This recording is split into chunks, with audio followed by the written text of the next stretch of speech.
Next நம்ம என்ன topic பார்க்க போகிறோம் அப்படின்னு பார்த்தீங்கன்னா types of name servers.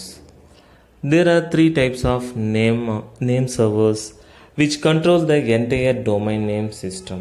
The first one, root name server. Second one, primary master name server.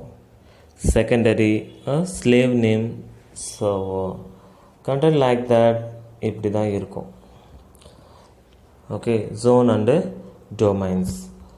அதில் first one, root name server, top level server which contain the entire DNS trees maintained by ICANN. Second one, primary master name server contains zone resource records. These records are updatable by domain name holders such as organization. Secondary or slave name server contain a copy of primary server files. This server has no authority to update but reduce the workload of master server by sharing the queries. ICANN யாரு? ICANN, Internet Corporation for Assigned Name and Numbers, is a non-profit organization. இது வந்து என்னது? non-profit organization which assigns names and numbers for all internet users like domain name and IP address. நம்ம ஒரு new website create பண்ணோம் அப்படின்னா இவங்கக்கிட்ட தான் என்ன பண்ணோம்? அப்ரூவல் வாங்க முடியும், ரிஜிஸ்டர் பண்ண முடியும். அப்படி ரிஜிஸ்டர் பண்ணிங்க அப்படின்னா அந்த நேம் ரிஜிஸ்டர் ஆகிடும். அதுக்கான ஐபி அட்ரஸ்ஸு ப்ரொவைட் பண்ணுறவங்களே இந்த ஐகான் தான். Okay, next zone. The entire namespace is divided into many different zones. It is the area up to which the server has access. Zone is defined as the group of contiguous domains. Group of continuous and contiguous domains. ஏன் continuous and contiguous சொல்கிறோம் அப்படின்னா இங்கே பாருங்களேன், root level tree structure பாருங்கள், top லெவலில் இருக்குது. அதனுடைய continuation root லெவல்லேருந்து ஆரம்பிக்குது. Next second level, then subdomain. Okay, so continuous and contiguous. Zone is defined as the group of contiguous domains and subdomains. If the zone has a single domain, then zone and domain are the same. Single domain இருந்தால் என்ன பண்ணுவாங்க? Zone and domain name are the same இருக்கும். Okay, every zone has a server which contains a database called zone file. Using the zone file, the DNS server replies the queries about hosts in its zone. There are two copies of zone files available, master file and the slave file. Just recap பண்ணிக்கலாம். A domain is a single node of the domain space. A zone is the subset of the domain space generally stored in a file. Domain namespace is an entire collection domains, subdomains and zones. Name server manages the database of domain names and corresponding IP addresses. A server can contain more than one zone files. A zone can contain more than one subdomains. Okay, இதுதான் நம்ம சாப்டரில் பார்த்தோம். Zone and domains, root level, zone level, domain name and zone and domain. Okay, root level main, next top and secondary and sub level. Next, resolver. The resolver is a program which is responsible for initiating the translation of a domain name into an IP address. Since a resolver is stored in the host, there is no need of any protocol to form a connection between resolver and the user program. Root level domain access பண்ணுறதுக்கு any program எதுவும் இல்லை. IP address is enough to access the website or domain. Okay, so resolver தான் என்ன பண்ணுதுன்னா அந்த ஒர்க்கை வந்து பண்ணுது. நெக்ஸ்ட்டு ரிசால்வர் பார்க்கலாம். Domain names system is a client server application. A host system need to map domain name to IP address or vice versa according to the call, and the work is done by resolver. Resolver either asks server to provide information about IP address. If it doesn't find any information, then it sends the request to other server. நம்ம ஒரு website search பண்ணுறோம், domain name போட்டு, அந்த domain name வந்து பார்த்திங்க அப்படின்னா ஈஸியாக வந்து ஆக்சஸ் ஆகலை. அதனால் என்ன ஆகுதுன்னா டிஎன்எஸ் வந்து அனதர் சர்வர்கிட்ட அந்த ஒர்க்கை ஒப்படைக்கிறாங்க. அதை என்ன பண்ணுறாங்க, நெக்ஸ்ட்டு அதில் இருக்கிற இன்ஃபர்மேஷன், அந்த வெப்சைட் சொல்கிற அந்த வெப்சைட்டில் இருக்கிற இன்ஃபர்மேஷன் என்ன பண்ணுறாங்க அப்படின்னா யூசருக்கு வந்து ப்ரௌசர் மூலிமா ஷோ பண்ணுறாங்க. ஸோ இந்த வேலையை யார் பார்க்குறது அப்படின்னா ரிசால்வர். இந்த ஒர்க்கை யார் பார்க்குறது? Resolver. If it doesn't find any information, then it sends the request to other server and so on. Once the resolver receives the mapping, it checks whether it is an error or resolution. Mappings and provides results according to that. Mapping provides results according to that. Like workflow of DNS பாருங்களேன். DNS query where is www.tnscrt.org. இதை நம்ம search பண்ணுறோம் ப்ரௌசரில் போய்ட்டு. Resolver என்ன பண்ணுது, local சர்வர்லேருந்து அதை search பண்ணுது. இங்கே இருக்கா, இல்லை இங்கே இருக்கா, ஓகே இங்கே இருந்துச்சு அப்படின்னா அதுக்கான ஐபி அட்ரஸ் இருக்கும். அந்த ஐபி அட்ரஸில் இருக்கிற இன்ஃபர்மேஷன் வந்து என்ன பண்ணோம் அப்படின்னாக்கா யூசருக்கு வந்து ஷோ வந்து பண்ணோம். ஓகே, இப்படி தான் ஒர்க் ஆகுது DNS queries, DNS system. How DNS works? When the user enters the URL consists of protocol, domain name, folder name, file name. In the browser, the system first checks it is DNS cache for the corresponding IP address. நம்ம என்ன இப்போ example பாருங்களேன், நம்ம இங்கே என்ன எடுத்துக்கிட்டோம், tnscrt.org. அப்போது இதுக்கான ஃபஸ்ட்டு ப்ரோட்டோக்காலை வந்து என்ன பண்ணோம், ஐபி அட்ரஸ் சர்ச் பண்ணிவிடுவோம். அந்த ஐபி அட்ரஸில் இருக்கிற இன்ஃபர்மேஷனை யூசருக்கு வந்து ஷோ பண்ணோம். If the IP address is found in the cache, then information is retrieved from cache. If not, then the system needs to perform DNS query. The system needs to query the resolver about the IP address from Internet Service Provider. Each resolver has its own cache, and if it is found in that, then the information is retrieved. If not, then the query is passed to the next domain. Query is passed to the next domain. நம்ம இதை search பண்ணுறோம் particular ப்ரௌசரில். Resolver போயிட்டு local சர்வரில் search பண்ணுது. Search பண்ணும்போது அதுக்கான root server தானே இதுவான்னு சொல்லிட்டு ஆக்சஸ் பண்ணும்போது ஓகே அதுக்கான ஐபி அட்ரஸ் கிடைக்குது. அந்த ஐபி அட்ரஸில் இருக்க இன்ஃபர்மேஷன் வந்து யூசருக்கு வந்து எந்த ஒரு தடை இல்லாமல் ஷோ பண்ணுது. So it is the workflow of basic DNS domain name system. Okay, next டூஇன்னோவில் பாருங்கள், web server. Web server is a program running on dedicated machine which handles the queries of www.enduser.server. Server is used to host the website and to deliver the contents of website using HTTP. இங்க பாருங்க, end user வந்து என்ன பண்ணுறார் அப்படின்னா ஒரு வெப்சைட்டை search பண்ணுறார். அது எங்கே இருக்கும், டொமைன் நேம் சர்வரில் இருக்கும்.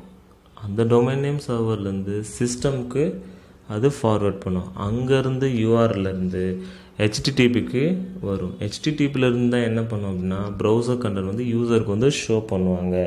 Deliver the contents of website using HTTP. While typing the URL in browser, the browser sends the URL to DNS.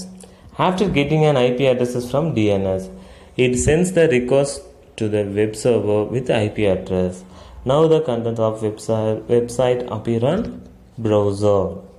Okay, like next பாருங்க, server TLD top level domain, which reviews the request and direct the query to name servers associated with that specific domain. Until the query is solved, it is passed to next level domains. At last, the mapping and the record are returned to the resolver, who check whether the return value is record or an error.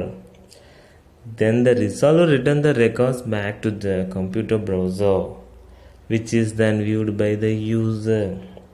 புரியுதுங்களா? நம்ம ஒரு website search பண்ணுறோம், top level டொமைனில் இருக்கும். அந்த domain எங்கே இருக்கும் அப்படின்னா டிஎன்எஸ் சர்வரில் இருக்கும். சர்வர்லேருந்து யூஆர்எலுக்கு இருக்கும். யூஆர்எல்லேருந்து யூசருக்கு ஷோ பண்ணால் ஹெச்டிடிபிக்கு வரும். ஹெச்டிடிபியில் தான் என்ன பண்ணுவோம்னா அந்த கண்டென்ட் வந்து யூசர் வந்து என்ன பண்ண முடியும், viewed by the user. Next IANA பற்றி நம்ம கொஞ்சம் தெரிஞ்சுக்கலாம். Internet assign numbers authority. அப்போது நம்ம ஒரு வெப்சைட் ரெஜிஸ்ட்ரேஷன் பண்ணோம் அப்படின்னா அதுக்கான நம்பர் ப்ரொவைட் பண்ணுறவங்க தான் யார், ஐபி அட்ரஸ் ப்ரொவைட் பண்ணுறவங்க தான் இந்த ஐநா. IANA is an affiliated authority of ICANN. IANA does the overall management of the DNS route, IP addressing, and the other internet protocol resource handling. IANA takes care of a number of key aspects of DNS, including the root zone and domains .int and .apa, like HTTP, www.iana.org. The WHO is the service of ICANN.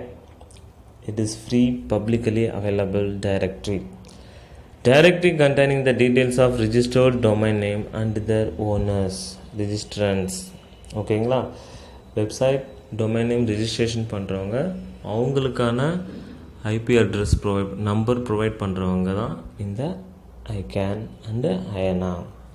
Okay students, நம்ம இந்த chapter ஃபுல்லாக review பண்ணி பார்த்துருவோம்.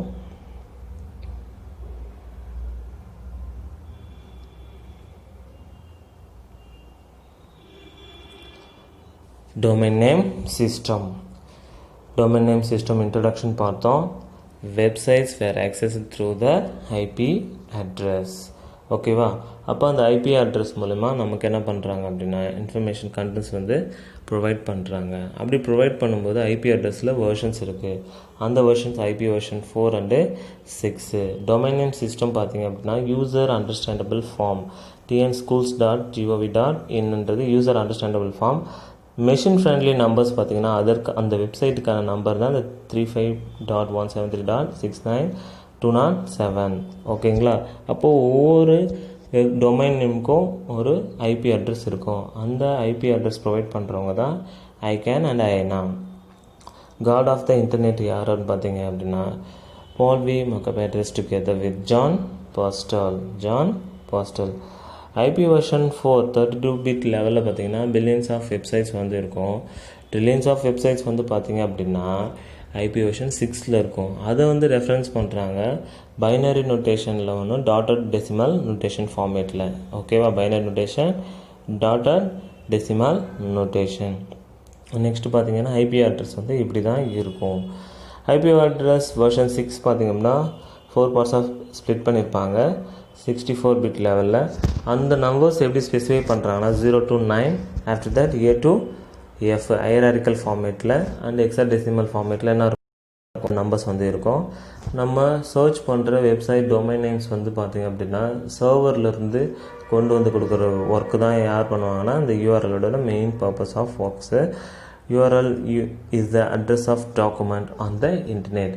எந்த லொக்கேஷனில் அந்த content இருக்குன்றத specify பண்ணுறது தான் இந்த யூனிஃபார்ம் ரிசோர்ஸ் லொக்கேட்டர். அதுக்கான ப்ரோட்டோக்கால் தான் என்ன அப்படின்னா HTTP. அந்த கண்டென்ட்டை வியூ பண்ணுறது யூஆர்எலோட பார்ட்ஸு. யூஆர்எல்லில் பார்த்தீங்கன்னா அப்சல்யூட் URL, ரிலேட்டிவ் URL வந்து இருக்குது. Absolute URL is the complete address of a document on the internet. Next relative URL பார்த்தீங்க அப்படின்னா URL is the partial address of a document on the internet. Next DNS components பார்த்தோம். Name space, name server, zone, tree level, root level, top level, domain, sub level and secondary level. Root level தான் main 0 to 127 bit லெவலில் specify பண்ணுவோம்.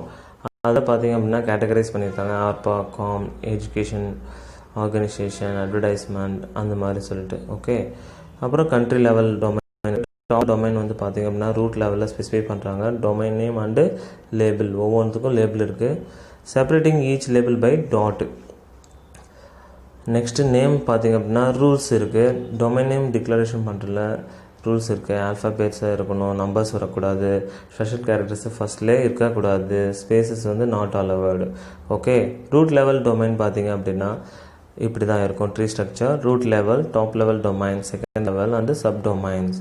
அதில் பார்த்திங்க அப்படின்னா top லெவலில் commercial, educational institution, government, military groups, non-profit organization, networking organization, information service provider info. Next பார்த்திங்க அப்படின்னா country level domain பார்த்திங்க அப்படின்னா .in, US, FR, UK, CA, EU, LK, BD, Canada, PK, Pakistan, JP, Japan, Singapore. Okay, இந்த domain name பார்த்திங்க அப்படின்னா country level domain English லாங்குவேஜை தவிர்த்து Tamil language பார்த்திங்கன்னா 3 கண்ட்ரீஸில் யூஸ் பண்ணுறாங்க. Singapore, Ilangai and India. ஓகேவா, இது வந்து பார்த்திங்கன்னா யூனிகோ ஃபார்மேட் லெவலில் ஆக்சஸ் பண்ண முடியும். நேம் சர்வர் மூலிமா தான் நம்ம என்ன பண்ணுறோம் அப்படின்னா லார்ஜ் டேட்டாஸ் வந்து ஸ்டோர் பண்ணி வச்சுருப்பாங்க. அப்படி இருக்கும்போது யூசர் ஆக்சஸ் பண்ணுறது கொஞ்சம் டிஃபிகல்ட்டாக ஃபேஸ் பண்ணுறாரு. அதில் வந்து என்ன பண்ணுறாங்க அப்படின்னா சப் லெவல் டொமைனில் என்ன பண்ணுறாங்கன்னா டேட்டா ஷேர் பண்ணுறாங்க. யூசர் சர்ச் பண்ணும்போது மெயின்லேருந்து சப் லெவலுக்கு அகைன் சர்ச் பண்ணுவார். சப் லெவலில் இன்கேஸ் ஆஃப் அந்த கண்டென்ட் இல்லைனா அகைன் சப் லெவலில் வந்து சர்ச் பண்ணுவாங்க. ஸோ யூசர் வந்து ஈஸியாக ஆக்சஸ் பண்ண முடியும். Working structure of name server, user browse பண்ணுறாரு லோக்கல் சர்வரில், வெப் சர்வர் இருக்க அந்த வெப்சைட்டை. ரூட் நேம் சர்வர் என்ன பண்ணுது அப்படின்னாக்கா அந்த கண்டென்ட் வியூ பண்ணுது, அதை ஸ்ப்ளிட் பண்ணுறாங்க top level and authoritative DNS server மூலிமா. ஓகே, இதுதான் டைப்ஸ் ஆஃப் நேம் சர்வரில் பார்த்தீங்கன்னா root name server, primary master name server, secondary name server இருக்குது. ஜோன் லெவல் பார்த்திங்க அப்படின்னா யூசர் வந்து ஸ்ப்ளிட் பண்ணுறாரு. இப்போ டிஎன் ஸ்கூல்ஸ் டாட் அப்படின்னா தமிழ்நாடு schools.com. அப்போ அந்த டிஎன் ஸ்கூல்ஸ் பற்றி எல்லா டீட்டெயில்ஸும் பார்த்திங்கன்னா அந்த வெப்சைட்டில் இருக்கும். அப்போ ஜோன் லெவல் ஸ்ப்ளிட் பண்ணும்போது ஓவராலாக இந்தியான்னு சர்ச் பண்ணாமல் டிஎன் ஸ்கூல்ஸ் மட்டும் சர்ச் பண்ணும்போது அதுக்கான இன்ஃபர்மேஷன் ஈஸியாக வந்து யூசர் வந்து எந்த ஒரு தடை இல்லாமல் ஆக்சஸ் பண்ண முடியும். ஐகான் பார்த்திங்க அப்படின்னா internet corporation for assign name and numbers is a non profit organization which assigns names and numbers for all the internet resource like domain name and IP address. Okay, next பாருங்கள் zone level domain name பார்த்திங்க அப்படின்னா working procedure இப்படி தான் இருக்கும். First root level, zone, அதுக்கப்புறம் domain, அப்புறம் zone and domain. Okay, resolver பார்த்திங்க அப்படின்னா லார்ஜ் செட் ஆஃப் டேட்டாஸை ஸ்டோர் பண்ணி வைக்கிறோம். அப்படி ஸ்டோர் பண்ணி வைக்கும்போது ஈஸியாக ஆக்சஸ் பண்ணுறதுக்கு ரிசால்வ் வந்து ஹெல்ப் பண்ணுது. ஓகேங்களா, ரிசால்வர் தான் என்ன பண்ணுறாங்கன்னா சர்வர்லேருந்து ஸ்ப்ளிட் பண்ணுறோம். ஸ்ப்ளிட் பண்ணிவிட்டு அதை யூசர் வந்து எந்த ஒரு ப்ராப்ளம் இல்லாமல் ப்ரௌசரில் கண்டென்ட் வியூ வந்து பண்ணணுன்றதுக்கான ஒர்க் வந்து இந்த ரிசால்வர் தான் பண்ணுறாங்க. நெக்ஸ்ட்டு பார்த்திங்க அப்படின்னா எப்படி வந்து டிஎன்எஸ் வந்து ஒர்க் பண்ணுது அப்படின்னு பார்த்திங்க அப்படின்னா ஃபஸ்ட் நம்ம டொமைன் நேம் டைப் பண்ணிடுறோம், போயிட்டு www.amazon.com. அப்போது .com ஓவராலாக சர்ச் பண்ணுறோம். .in அப்படின்னு போட்டிங்கன்னா இந்தியா. அப்போ ஈஸியாக வந்து என்ன பண்ண முடியும்னா இந்தியன் யூசர்ஸ் வந்து ஆக்சஸ் பண்ண முடியும். இப்படி ஆக்சஸ் பண்ணும்போது ஐஎஸ்பி வந்து ஹெல்ப் பண்ணுறாங்க. ஐஎஸ்பி யாருன்னா internet service provider, Airtel, BSNL, Jio, like extra, Vodafone, இவங்கெல்லாம் பார்த்திங்கன்னா இன்டர்நெட் சர்வீஸ் ப்ரொவைடர். இப்படி ஸ்ப்ளிட் பண்ணும்போது என்ன ஆகுதுன்னா கண்ட்ரி லெவல்ந்து எந்தெந்த நெட்வொர்க் இருக்கோ அந்த நெட்வொர்க்கு தேவையான கண்டென்ட் வியூஸ் வந்து ஈஸியாக யூஆர்எல்லேருந்து எடுத்து கொடுக்குறது தான் இந்த HTTPயோட main purpose of works. User வந்து கொரி பண்ணுறாரு TNSERC.org எங்கே இருக்குன்னு சொல்லிட்டு ஒரு ப்ரௌசரில் போய் சர்ச் பண்ணுறாரு. ரிசால்வர் வந்து சர்ச் பண்ணுது லோக்கல் சர்வர்லேருந்து. லோக்கல் சர்வரில் ஒரு சர்வர்லேருந்து இன்னொரு சர்ச் பண்ணுறோம். அந்த சர்வரில் இருக்கிற கண்டென்ட் வந்து வியூ ஆகுது. அதுக்கான ஐபி அட்ரஸ் வந்து மெஷின் ஃப்ரெண்ட்லி வந்து அண்டர்ஸ்டாண்ட் வந்து பண்ணிக்குது. ஓகேவா, இதை பற்றி தான் நம்ம இந்த சாப்டர் ஃபுல்லாக பார்த்தோம். Okay students, thank you.